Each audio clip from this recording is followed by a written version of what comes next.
Cuando somos ingresantes de informática, conviene que juguemos con la idea de que una computadora no es más que una calculadora gigante que lo único que hace es procesar ceros y uno.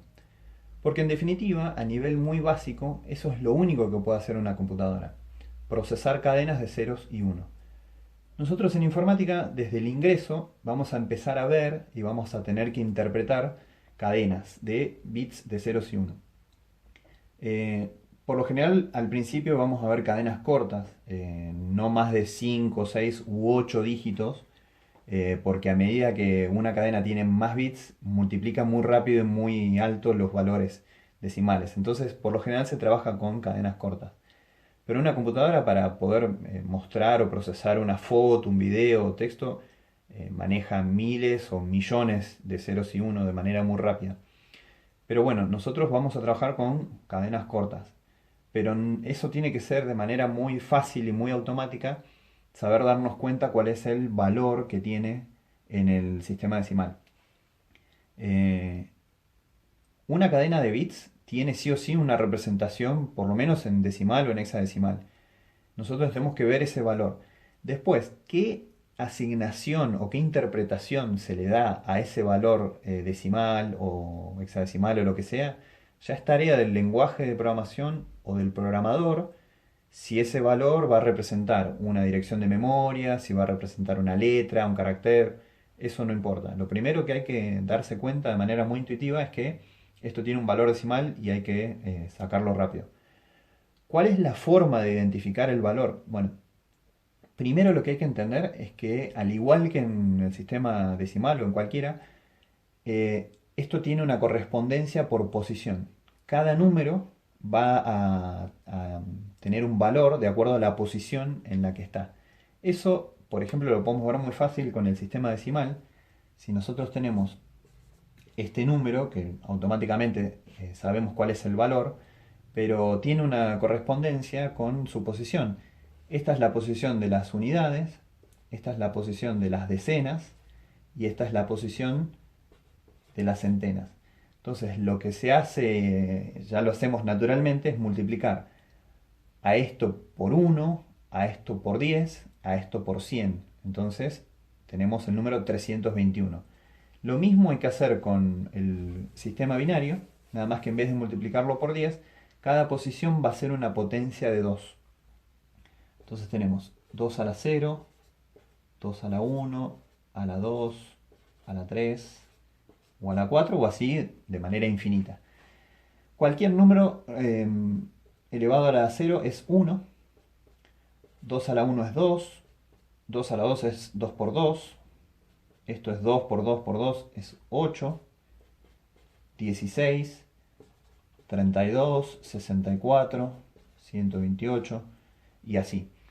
Se ve tanto en el ingreso y en todas las materias al principio que estas potencias terminan saliendo automáticamente porque se usan mucho. Entonces, teniendo en cuenta eso, hay que tener otra cosa en cuenta, de que es que solamente le vamos a prestar atención a el número uno, digamos. Ese es el que va a llevar, el que va a tener encendido el valor.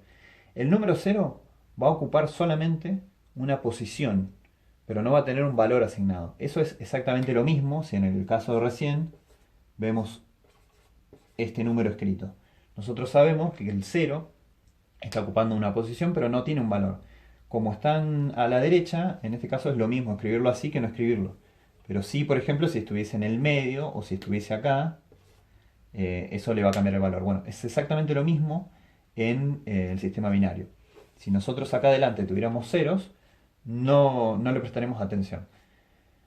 Pero bueno, esto conviene escribirlo, yo lo escribo acá arriba, siempre es 1, 2, 4, 8, 16, 32, 64, 128, 256, etc. Van siempre elevando las potencias. Y lo que hacemos es, como dije recién, prestarle atención al 1. Entonces este número tenemos que sumar al 16. El 8 no está encendido, digamos, así que no lo tenemos en cuenta. Sumamos el 4, sumamos el 2, este no, y esto nos da como resultado 22. Entonces esta cadena de bits es igual al 22 en el sistema decimal. Si nosotros tuviéramos el 1 acá, bueno, le tengo que sumar el 8, lo mismo con el 1. Pero si no, es simplemente así.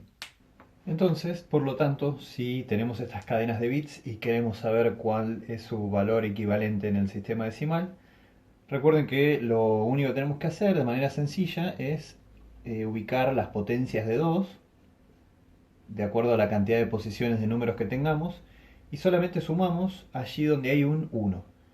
Por ejemplo, en el primer caso tenemos encendido, por decirlo de una manera, el número 8, el número 2 y el número 1, por lo tanto este número es 11.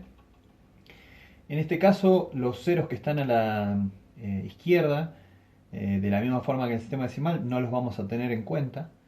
Entonces solamente vamos a tener el 2 y el 1, así que esto es el número 3. Y acá, por ejemplo, los que están a la derecha sí los tenemos que tener en cuenta. Vamos a hacer de vuelta la posición de los números de las potencias de 2. Entonces solamente es el número 16. A mí particularmente me gusta explicar y entender, aunque sea a un nivel simple y básico, por qué funcionan las cosas, y en este caso por qué es que utilizamos el sistema binario. En el video pasado les comentaba que en la unidad mínima de la computadora, que es el microtransistor, tiene dos posibilidades, que es que haya o no haya electricidad, o lo que se traduce como encendido o apagado, y se usan los valores de 0 y 1 para representar esos dos estados. La unidad mínima en el cálculo es el bit, que viene de una palabra, dos palabras en inglés, binary digit, que unidas forman esto. Y es la unidad mínima lo que representa el 0 o el 1. Si nosotros tomamos la forma decimal de entender al 0 y el 1 sin tener en cuenta las potencias de 2, hagamos de cuenta que tenemos 8 bits, esto se corresponde con un byte, es el conjunto de 8 bits. Si nosotros solamente tomáramos el valor decimal del 0 y el 1, por ejemplo, si nosotros tenemos esta cadena, tenemos 8 transistores y decidimos encender estos 4, ¿no es cierto? Si yo los contara con su valor mínimo, yo tendría 4 transistores encendidos. Entonces, si yo los contara, diría 1, 2, 3 y 4. Si yo decido encender los 8, bueno, tendría el número 8. Si no enciendo ninguno, tendría el 0. Pero estoy limitado a solamente poder contar del 0 al 8, que son todos encendidos. Entonces, si tomamos las cadenas de bits como se usan actualmente, y yo en realidad a este le voy a asignar el valor de 1, de 2, las potencias de 2 que dijimos recién, 8, 16, 32, 64 y 128. Entonces voy conjugando, voy encendiendo, depende de los valores que necesito. Si necesito 0 no enciendo ninguno, si necesito el 1 enciendo este, si necesito el 2, si necesito el 3 enciendo estos dos, y así voy contando. En lo que antes yo podía llegar a un máximo de 8, en este caso voy a poder llegar a un máximo entre 0 y 255. Esa es la capacidad de la suma en binario. Si yo en vez de 8 tuviera 9, yo voy a agregar acá 1 y lo voy a encender. Este me va a representar la siguiente potencia de 2, que es el 256. Entonces voy a poder agregar a su vez 256, voy a poder llegar hasta el 511. Del 0 al 511 voy a poder sumar 512 números. Si le agrego uno más al 1024. Por ejemplo, los colores se calculan con 3 bytes que usan 24 bits. Y si ustedes hacen la potencia de 2 a la 24 le va a dar 16 millones, que esa es la posibilidad de cantidad de colores que se usaban hace un par de décadas. Entonces, esta es la razón fundamental de por qué se utiliza el sistema binario de esta forma, con este sistema de numeración. Bueno, por último les voy a dejar estas 4 cadenas de bits para que ustedes puedan pausar el video y puedan sacar qué número equivale en el sistema decimal. Y les voy a mostrar la respuesta en 3, 2, 1. Bueno, y estos son los resultados. Como pueden ver, no es muy difícil. Practiquen mucho. Esto tiene que salir rápido y de una forma muy natural. Después, más adelante, vamos a ver otra forma más técnica de pasar los números de binario a decimal con una fórmula, con una notación científica.